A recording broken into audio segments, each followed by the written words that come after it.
இயேசு கிறிஸ்து சொல்றாரு, நான் வரப்போகிற நாள் யாருக்குமே தெரியாது, அந்த நேரத்தையும் அந்த நாளையும் யாராலுமே கணிக்க முடியாது அப்படின்ட்டு சொல்றாரு. அப்போ பவுல் தெசலோனிக்கேர்ல இன்னொரு விஷயம் சொல்றாரு. அங்க என்ன சொல்றாரு? இயேசு கிறிஸ்துடைய வருகை உங்களுக்கு ஷாக்கிங்கா இருக்காது, ஏன்னா நீங்க வெளிச்சத்தின் பிள்ளைகளாச்சே அப்படின்ட்டு சொல்றாரு. அப்போ அங்க இயேசு கிறிஸ்து இப்படி சொல்றாரு, இங்க பவுல் இப்படி சொல்றாரு.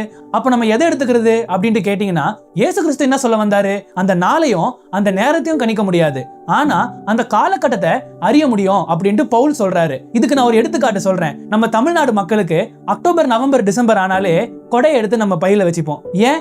எப்ப வேணா மழை வரலாம் அப்படின்னு நமக்கு தெரியும்.